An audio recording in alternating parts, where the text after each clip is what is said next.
지난주에 저희는 큰 전투의 한 장면의 복판이 있었습니다. 골리앗과 다윗이 싸웠던 그 엘라 골짜기의 싸움이었죠. 사실 큰 전투라고는 하지만 이 전투의 방식이라든지 아니면 그 과정 가만히 들여다보면 아주 짧고 소박했습니다. 그냥 돌 하나 던지고 끝났습니다.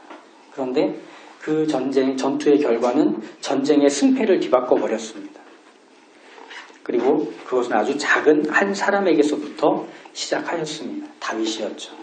하나님이 다윗을 그 전쟁터 한복판에 세우셔서 그로 하여금 골리앗에게 돌을 던지게 하자 전쟁은 승리로 뒤집어졌고, 그리고 하나님께서 이 전쟁을 이끄시는 것을 온 이스라엘이 보게 되었죠. 그래서 이 다윗과 골리앗의 전투는 이렇게 생각할 수 있습니다. 하나님의 구원이 무엇인지를 우리로 상상하게 만드는 전투였습니다. 하나님이 우리를 구원하신다는 게 무엇인지를 상상할 수 있게 하는, 말하자면 이런 거죠. 사울의 군대 장관에게 사울이 이렇게 얘기합니다.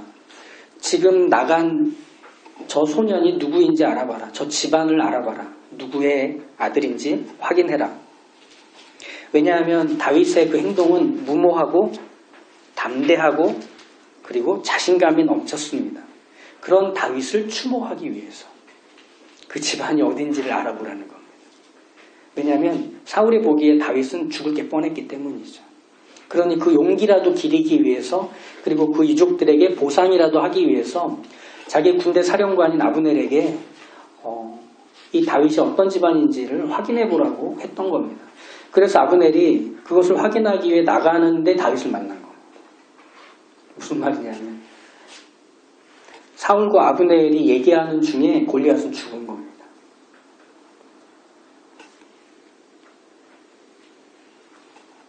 이게 하나님의 구원입니다. 40일을 두려워서 주눅 들어있던 이 전쟁터에 다윗이 등장하자 모든 전쟁이 순식간에 끝나버리는 겁니다. 하나님의 일하심, 하나님이 우리를 구원하시는 것은 그렇게 전개돼 버립니다.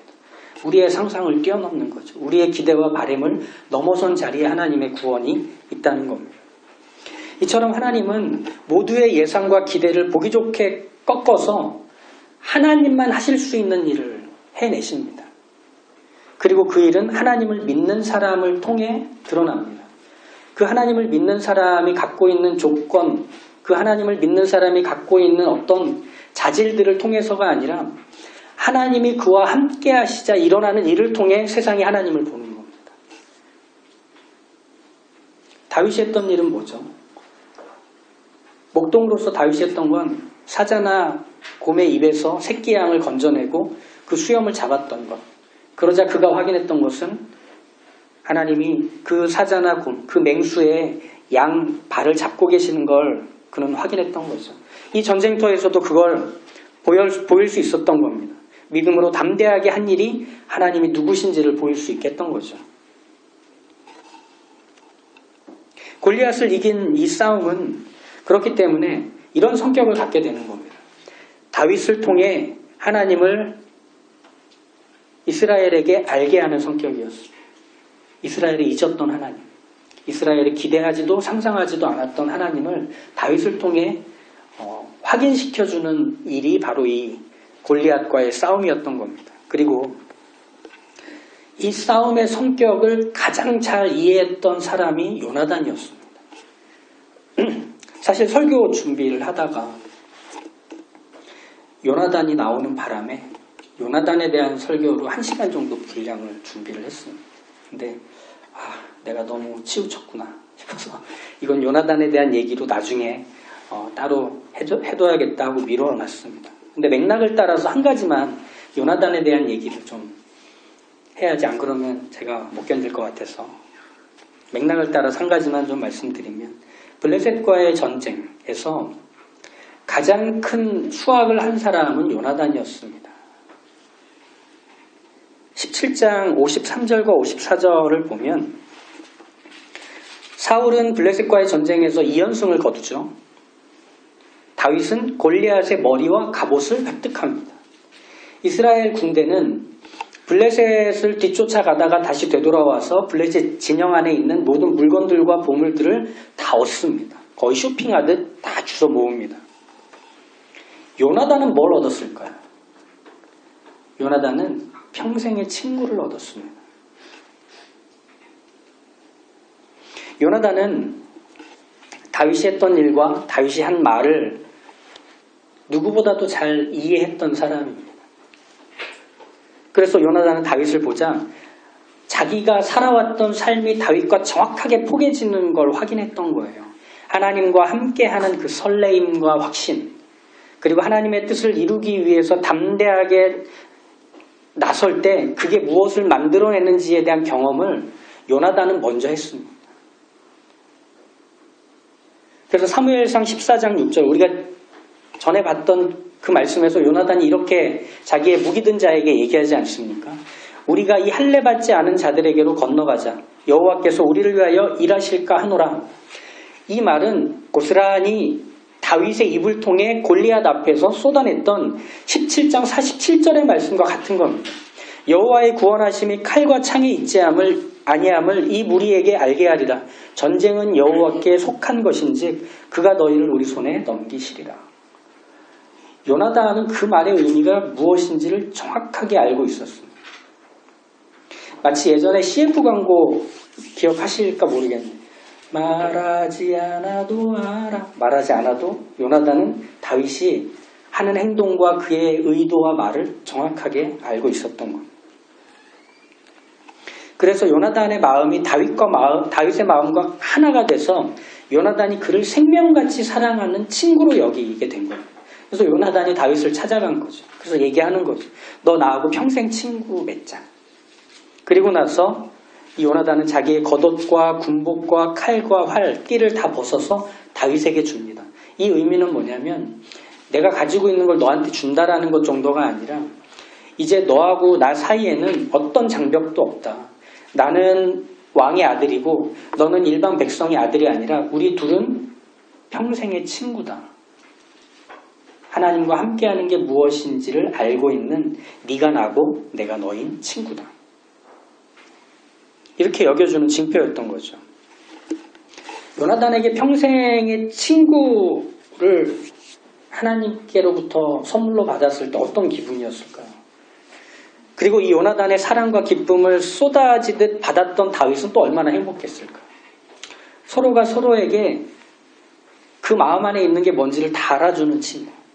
무엇보다도 이 믿음의 여정을 함께 할 때 평생의 동반자 같은 서로를 위해주는 친구를 만났다는 건 말이죠. 참 기쁜 일입니다. 올해 우리의 기도 제목, 특별히 우리의 믿음의 자녀들에게 해줘야 될 기도 제목도 이런 것 아닌가 싶어요. 하나님 믿음의 친구 만나게 해주십시오. 그와 함께 평생을 씨줄과 날줄같이 엮어가는 삶을 살도록 그 믿음의 친구 하나 만나게 해주십시오. 이게 우리 자녀들을 향한 가장 복된 기도가 아닐까 생각이 듭니다. 다시 다윗에게로 좀 돌아오시죠.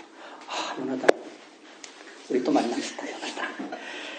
다윗이 골리앗을 죽이고 나자 블레셋과의 전쟁이 뒤집어졌다고 말씀드렸죠. 이스라엘은 승리했고 그의 군대는 이스라엘 백성들 사이로 멋지게 승리의 행군을 합니다.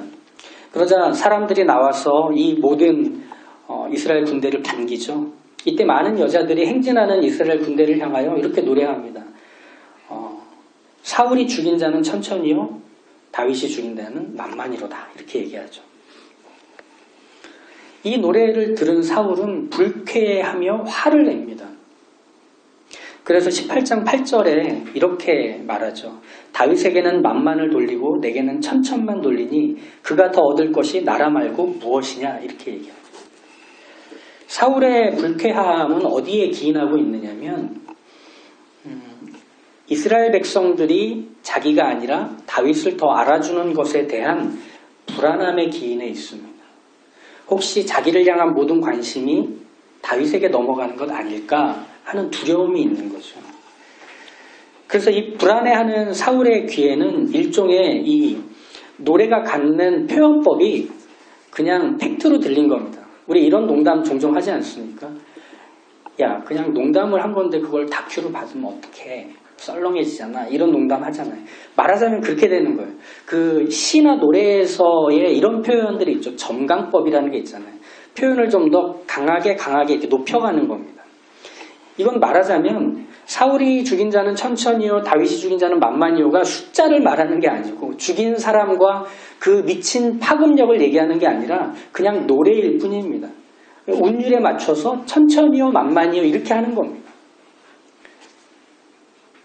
시에 대한 문외한인 저도 아는데 사울은 그걸 사실로 받아들이는 겁니다. 그래서 다윗에게는 만만을 돌리고 나에게는 천천만 돌리다니. 그럼 이제 나라만 가져가면 되겠네? 이렇게 돼버린 거죠. 하지만 이스라엘 백성과 이 노래하는 여인들의 마음은 오히려 사울에 대한 큰 감사였습니다. 비록 다윗이 골리앗을 죽였지만 전쟁을 승리로 이끈 건 왕인 사울이었던 거예요. 그래서 더 이상 이스라엘에 고아가 생기지 않고 과부가 생기지 않게 한 것에 대한 왕에 대한 감사의 노래가 있는 것뿐이었습니다. 그러니까 사울을 먼저 얘기를 하는 거예요. 다윗조차 사울 아래에 있는 부하 중 하나, 비록 용맹하게 물매를 던져서 골리앗을 쓰러뜨렸지만 승리의 마스코트 이상은 되지 않고 있습니다. 그런데 사울은 그걸 과장되게 이해한 거죠. 즉, 이 노래의 진짜 의미는 사울이냐 다윗이냐를 비교하는 노래가 아니라 이스라엘이 블레셋에게 죽지 않고 살아 돌아온 것에 대한 기쁨, 왕에 대한 감사의 노래였을 뿐입니다. 그런데 사울은 이미 질투와 열등감에 사로잡혀서 이 상황이 악화되기 시작합니다. 사울은 알고 있었기 때문에 그래요. 뭐냐면 블레셋과의 전쟁에서 블레셋이 갖고 있는 자원과 규모에 자기 자신이 얼마나 눌렸었는지, 두려워했었는지를 자기는 알잖아요. 또 골리앗의 압도적인 이미지 앞에서 자기의 군복과 갑옷을 다윗에게 입혔던 의도도 자기는 알고 있잖아요. 이거 입고 나가면 그래도 체면은 세울 수 있을지 몰라 라고 하는 건 다윗은 알고 있었잖아요. 무엇보다도 하나님도 알고 사무엘도 알고 있는 이 사실. 두려움이 많고 늘 도망다니고 싶어하는 이 사울의 마음을 들킬 것만 같아서 사울은 다윗에게 그 모든 걸 쏟아내기 시작합니다. 왜? 다윗에게는 자신에게 없는 게 있었거든. 자신만만함, 담대함, 용기. 그것은 하나같이 하나님과 함께하는 믿음의 모습으로 발현되는 것들이었습니다. 하나님과 함께하는 믿음으로 다윗은 골리앗에게 돌을 던질 수 있었죠. 하나님과 함께하는 믿음으로 다윗은 맡겨진 일을 지혜롭게 처리할 수 있었죠. 다윗은 어디서나 하나님과 함께하는 믿음으로 살았고 그 믿음은 늘 담대함과 용기와 자신감을 보여줬습니다. 그런데 그렇게 보일수록 사울에게 없는 그 믿음, 사울에게 없는 그 두려움과 염려로 인해 사울은 시간이 지날수록 점점 다윗의 존재마저 밉고 화가 났던 겁니다. 그래서 어느 날은 자기의 이 분요한 마음을 가라앉혀 주려고 수금을 타고 있는 다윗을 향해 창을 던집니다. 상당히 가까운 거리에서 창을 던졌기 때문에 거의 피할 수 없는데 두 번이나 던진 창을 다윗이 아슬아슬하게 빗나가 살게 됩니다. 그러니 사울은 더 미운 거예요. 더 싫은 거죠. 그런데 더 밉고 싫은데 세 번째 창을 던질 수 없었던 건 하나님께서 다윗과 함께하고 계신다는 걸 확인할 수밖에 없었기 때문입니다. 이 정도 가까운 거리에서 던지면 벽에 박혀야 되는데 피하는 겁니다. 하나님이 그 창끝을 밀어냈기 때문에 그 일이 가능했던 거죠. 그래서 사울은 계획을 변경합니다.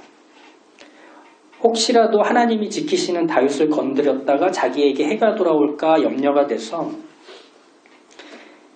블레셋의 칼날에 의해 다윗이 죽기를 바랍니다. 그래서 어떤 계획을 세우냐면 첫 번째로 자기 곁을 떠나서 군대의 장에서 천부장으로 삼아서 블레셋이 있는 쪽으로 다윗을 이렇게 밀어내 버립니다. 가장 위험한 지역에 천부장을 삼아서 일을 하게 만든 거죠.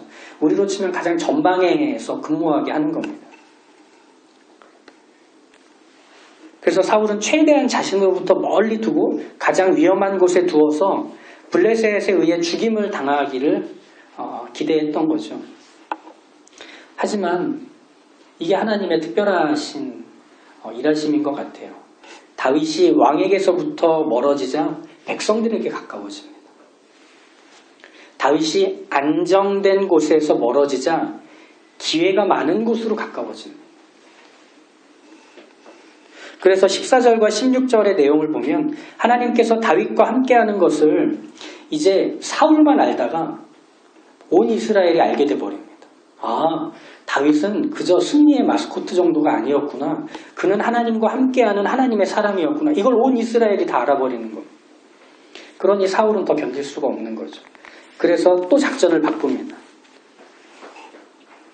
골리앗을 죽일 때 했던 약속도 있었지만 사울은 자기의 첫째 딸 메랍을 다윗에게 주고 사위를 삼으려고 합니다. 그러면서 이렇게 다윗에게 말하죠. 내 맏딸 메랍을 내게 아내로 주리니 오직 너는 나를 위하여 용기를 내어 여호와의 싸움을 싸우라. 그러니까 사위가 돼서 이제 거절도 못하고 계속 싸워야 되는 겁니다. 근데 너무 성급했어요. 왜냐하면 메랍은 이제 정혼한 사이였거든요. 결혼할 사람이 있는데 마음이 너무 급했던 겁니다. 그래서 이 계획은 불발이 되죠. 그러다가 둘째 딸 미갈이 다윗을 사랑한다는 말을 누군가에게 전해 듣고 이제 미갈을 다윗과 결혼시키기 위해서 신하들을 이렇게 보냅니다. 다윗에게.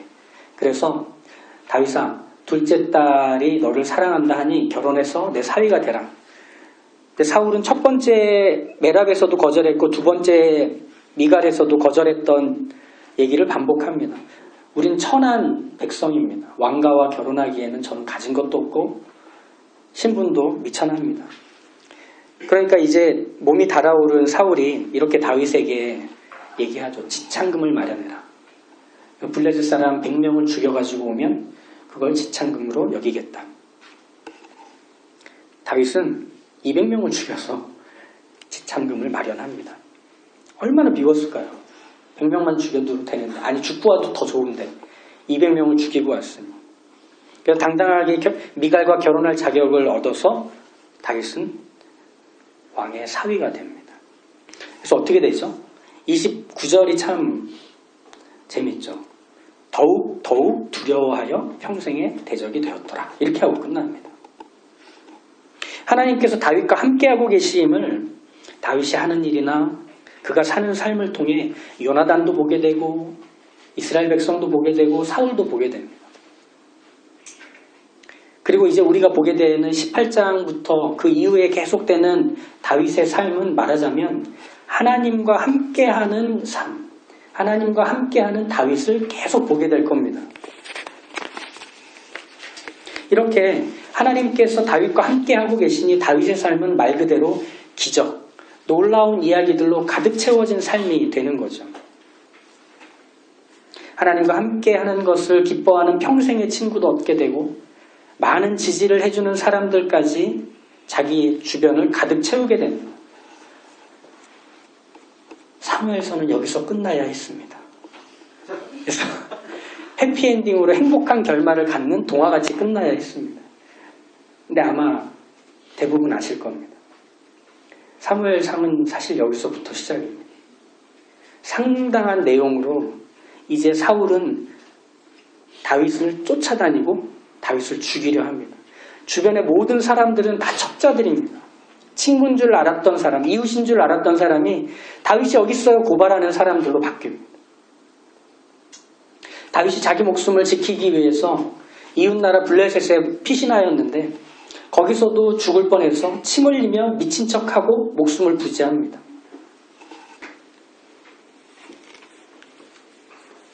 나이 많은 아버지와 형제 가족들 그리고 자신이 사랑하는 사람들이 자기 때문에 고향을 버리고 자기가 숨어있는 굴로 찾아 들어와서 같이 살자 합니다. 날 가장 잘 알고 사랑해주고 이해해주는 친구는 나와 가장 멀리 있습니다. 열심히 살았는데 가족과 터전이 다른 사람에게 뺏기는 비극까지 생겨납니다. 이게 우리가 앞으로 보게 될 다윗의 삶입니다. 이거 어떻게 해야 되죠? 해피엔딩이 아닌걸요. 이제 우리가 보게 되는 19장 이후부터의 다윗의 삶은 한마디로 말하면 어디도 기댈 곳 없는 삶입니다. 어디도 기댈 곳 없는 삶입니다. 기댈 곳이 없다는 건 이런 뜻이에요. 내가 예상하고 바랬던 것이 하나도 이루어지지 않는 것이 기댈 곳이 없는 것. 내가 한 일의 결과가 나를 향해 칼날로 돌아오는 것이 기댈 곳이 없는 것입니다. 사람을 기대하면 사람이 배신하고 일의 성과를 기대하면 그 성과가 나를 해롭게 만드는 일이 반복되는 게 기댈 곳이 없는 삶입니다. 근데 여기서만 끝나면 좋겠어요. 아, 그렇게 비극이구나라고 끝났으면 좋겠는데 이게 또 비극이 아닌 거예요. 뭐냐면 예측 가능한 게 하나도 없어서 아무 일도 하지 않으면 되겠구나 싶은데 여전히 일하고 계신 하나님으로 인해서 내가 한 일이 전혀 별개의 결과로 이루어져서 하나님의 뜻이 성취되는 겁니다. 이게 빛을 노릇인 거예요. 그러니까 내가 한 일의 결과가 하나님의 뜻으로 이어져야 되는데 말도 안 되는 일이 일어나고 거기서 나도 말도 안 되는 걸 겪고 있는데 그게 하나님의 뜻으로 이어진다는 것. 이게 정신없이 우리를 만드는 거죠. 다윗의 삶은 정말 우리가 받아내기에 쉽지 않은 내용들로 가득 차 있습니다. 골리앗을 물리친 이 전쟁의 영웅이 왜 왕의 칼날을 피해 도망쳐야 하는지. 그때 물매를 던지지 말았어야 되는데. 그때 그냥 집에 갔어야 되는데. 이 후회가 도망다니면서 있지 않았을까요? 하지 말걸. 그런데 골리앗을 쓰러뜨렸기 때문에 평생의 친구인 요나단을 만날 수 있었던 거예요. 한직으로 밀어냈던 사울의 명령이 있었기 때문에 이스라엘을 지키고 약속대로 왕의 사위가 되고 모든 이스라엘의 사랑을 받는 지도자로 인정받을 수 있는 데까지 갈 수 있었던 거예요. 그러니 이게 도대체 뭐냐 이거죠. 평생의 원수와 평생의 친구를 함께 만날 수밖에 없는 삶. 영광스러운 화도와 지지를 받으면서도 더불어서 구차하고 억울한 비난도 함께 받아야만 하는 그 삶 말이죠.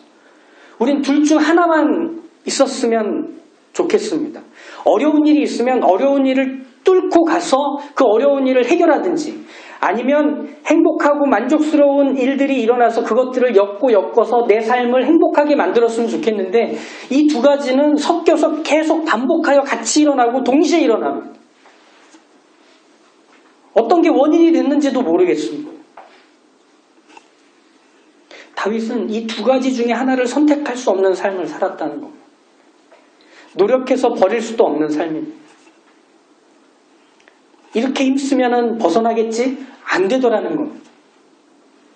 놔두면 그냥 알아서 되겠지? 아니라는 겁니다.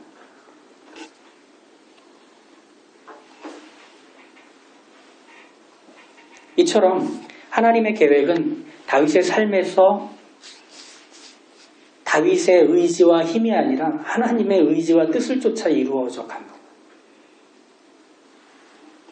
그래서 무엇이 됩니까? 결국 우리가 아는 기름 부음 받은 지도자, 하나님의 부름을 받아 세워진 왕이 되는 거기까지 가게 되죠. 그런데 그 과정은 다윗이 원하던 과정은 아니었을 겁니다. 하지만 하나님은 그 길을 다윗에게 가게 하십니다. 그 버거움을 살게 하십니다.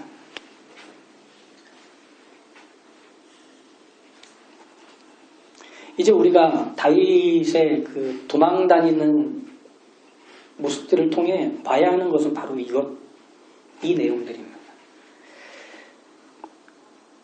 다윗은 그 과정과 과정, 그 억울함과 속상함과 그 막막함 중에 그 치열한 매일과 매일 속에서 어떻게 살았을까요? 어떻게 살았을까요? 방법이 없어요. 하나님의 손을 잡고 사는 것밖에 방법이 없어요. 다윗은 그 삶을 살았습니다. 하나님께서 다윗과 함께 계시자 다윗은 매 순간 더욱 하나님을 믿지 않으면 안 되는 치열한 삶을 살 수밖에 없었습니다. 즉 하나님과 함께하는 삶이라는 것은 믿음으로 사는 삶, 그것입니다. 하나님과 함께하는 삶은 믿음으로밖에는 살 수 없는 그 삶을 말하는 겁니다. 믿음에 대한 좋은 설명들이 있지만 우리가 가장 친숙하게 받고 있는 설명이라면 히브리서 11장의 내용일 겁니다.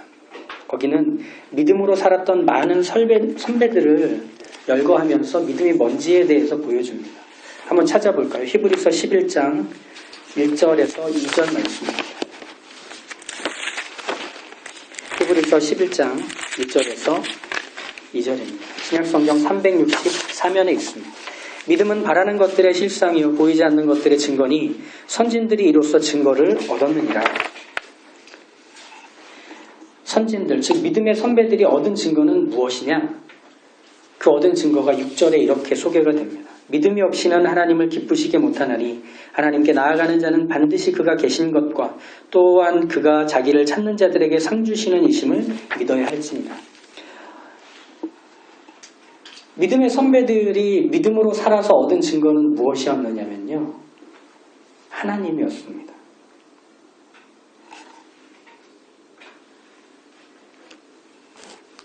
믿음으로 사는 삶은 이렇게 이해를 하시면 좋을 것 같아요.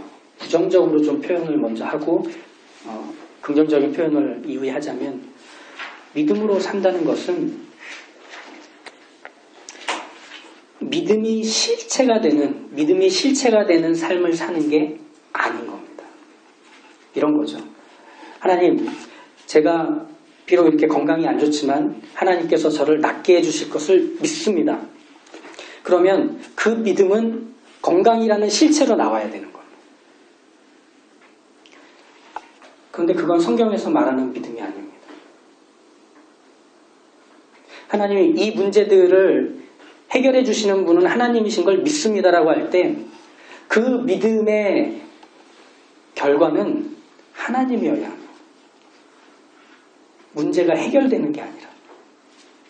즉, 이 믿음이 실체가 되는 삶을 바라는 것은 성경에서 우리가 지지를 받는 믿음의 내용일 수 없다는 겁니다.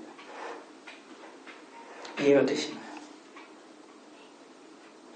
그럼 우리의 믿음의 삶이라는 것은 어떤 증거를 계속해서 확인해 가야 하느냐면 6절에 이것입니다. 하나님이 계시는 것, 하나님이 함께 하시는 것, 하나님이 우리의 하나님 되시는 걸 끊임없이 보이시는 바로 그것이 우리가 믿음으로 사는 삶의 내용과 결과들이 되는 겁니다.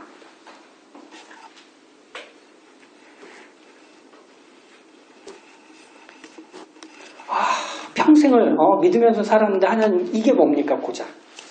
제가 어떻게 살았는지 하나님 아시잖아요. 근데 하나님이 믿음으로 산 사람의 말로가 이거라고 보여주시면 세상 사람들이 하나님 어떻게 믿습니까? 우리 이렇게 원망이 생기는 때가 있습니다. 찾아옵니다. 하나님을 믿고 살았는데 그 결과가 이런 거라? 답답하다 하는 거죠. 다윗도 그랬을 겁니다. 하나님 기름 부으셨잖아요. 하나님의 사람으로 살라 하셨잖아요. 하나님과 함께하는 인생이 무엇인지 이 세상 앞에, 이스라엘 앞에 보일 수 있는 사람이 저라고 하셨잖아요. 그런데 왜 저는 여전히 사울의 날카로운 칼날을 두려워하며 잠도 못 자고 살아야 합니까? 어디도 머물 수 없는 이 나그네 인생은 언제 끝납니까? 하나님이 나와 함께 하신다고 하신다면, 내가 그리고 그 하나님을 믿는 믿음으로 오늘을 산다면 사울이 심장마비로 죽어야죠. 원수됐던 사람들이 내 편이 돼서 나를 왕 삼아야 되지 않겠습니까? 그런데 하나님, 이게 뭡니까? 왜 내가 하나님을 믿는 믿음이 내 삶에서 이런 결과로 나오지 않습니까? 원망이 없었겠느냐는 거예요. 근데 다윗의 삶에서 하나님은 이런 하나님이 되어 보이셨습니다. 다윗의 확신과 결단에 보상이 되지 않으시겠다는 하나님. 그래, 네가 오늘도 견디며 잘 참았구나. 믿음으로 내 이름을 망령되이 일컫지 않고 잘 견뎠구나. 그럼 내일은 네 날이 되게 아마 그러지 않으시겠다는 겁니다. 다윗의 순종과 헌신이 풍성한 결실과 소망으로 맺어지도록 도우실 생각이 없는 하나님이셨다는 겁니다. 그리고 다윗에게 그걸 인정하라고 하십니다. 오늘은 아둘람굴에 있었구나. 그래, 내일은 숲속으로 도망가자. 이러신다는 겁니다. 어쩌겠습니까? 그렇다면 하나님과 함께하는 삶, 하나님을 믿는 이 삶이라는 건 과연 우리는 어떤 유익도 기대하면 안 되는 건가요? 어떤 복도 꿈꿔서는 안 되는 건가요? 그걸 알아야 더 잘 믿을 수 있을 것 같고, 그걸 알아야 내가 하나님과 함께하고 있다는 것에 대한 동기부여가 더 될 것 같은데, 그럼 도대체 하나님을 믿는다는 건 이렇게 부담스럽고 힘들고 번거롭고 고달프기만 한다면 왜 믿어야 하느냐 이거죠. 하나님과 함께하는 삶이라는 것은 이겁니다. 하나님이 지금 여기 계심을 믿어서 그 하나님을 나의 영원한 전부로 삼는 겁니다. 그러니까 이제 우리의 소유, 우리의 복, 우리의 소망은 바뀌지 않고 달라지지 않고 작아지지 않는 하나님으로 삼게 되는 겁니다. 나의 영원하신 기업, 생명보다 귀하다. 나의 갈 길 다가도록 나와 동행하소서. 주께로 가까이 주께로 가오니 나의 갈 길 다가도록 나와 동행하소서. 하나님이 나의 기업이 됩니다. 하나님이 나의 소유가 됩니다.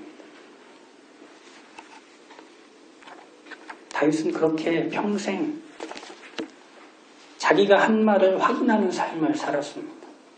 17장 47절에서 그 멋진 말을 하지 않습니까? 여호와의 구원하심이 칼과 창에 있지 아니함을 이스라엘에게 알리리라. 전쟁은 여호와께 속한 것인지 그가 너희를 모든 손에서 건져내시리라. 그걸 다윗은 이제 매일 새롭게 겪어야 됩니다.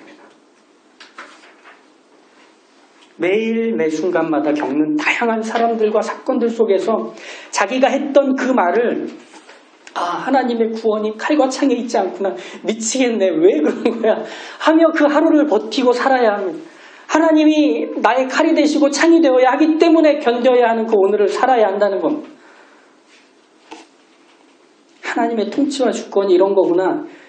골리앗을 죽였을 때만이 아니라 사울의 칼날 앞에서도 그래야만 했던 겁니다. 심지어는 지금 당장 칼만 꽂으면 죽을 잠들어 있는 사울 앞에서도 하나님의 주권을 인정할 수밖에 없는 거예요. 이건 하나님의 주권은 하나님께 달려있는 거구나. 이걸 평생 확인하는 삶이었다는 겁니다. 그래서 그 결과가 무엇이 되죠? 하나님이 나의 전부가 된 삶이 다윗의 인생이 돼버리는 겁니다. 그래서 인생의 노년에 그가 죽기 얼마 전에 썼다고 알려져 있는 시편 23편에서는 다윗은 자기의 인생의 모든 내용을 하나님이라고 얘기합니다. 그러면서 뭐라고 얘기하죠? 내가 사망의 음침한 골짜기로 다닐지라도 해를 두려워하지 않을 것은 주께서 나와 함께 하십니다. 함께 하시는 하나님을 자기의 인생, 하나님의 사랑하는 자들의 인생 속에서 하나님은 새기고 또 새기시는 일에 포기가 없으세요. 타협이 없으세요. 주저함이 없으세요. 그렇기 때문에 우리의 삶은 그 하나님을 믿고서 견디는 삶입니다. 누가 그러시더라고요. 목사와 성도들은 그 교회 이름대로 됩니다.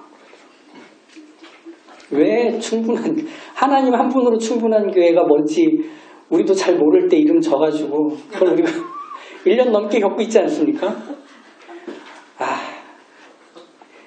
제일 중앙 사랑의 교회. 우주 중심 소망교회. 막 이렇게 해놓으면 적어도 우리는 소망도 확인하고 사랑도 확인해야 할 것 같은데 하나님 한 분으로 충분하다는 걸 확인해야 하니까 하나님 한 분이 아닌 다른 것들은 충분하지 못한 걸 경험하게 하십니다. 미치는 거죠. 근데 그게 우리의 인생의 결과 결을 하나님으로 채워넣고 있습니다. 힘드시죠? 자리를 지키는 이 버팀이 언제까지일지, 나는 그걸 버텨낼 만한 여력이 있는 사람인지, 나는 그런 믿음을 가진 사람이었는지 치열하게 고민하고 계시죠. 근데 그 치열함과 그 몸부림이 내가 이미 이만큼 컸다는 걸 확인시켜주는 우리의 모습입니다. 하나님이 우리를 그렇게 키워내고 계십니다. 그러니 고린도전서 15장 10절에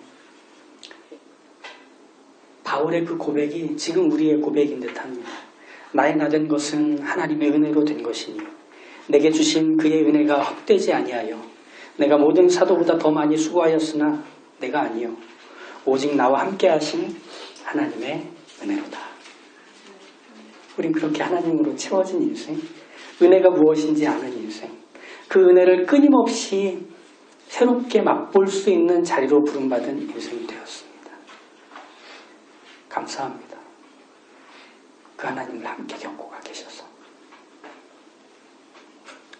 그것으로 하나님의 영광이 되시고 하나님의 웃음이 되시고 하나님의 사랑으로 기꺼이 살아내시는 주의 복된 자녀들 다 되시기를 간절히 축복합니다. 기도하겠습니다.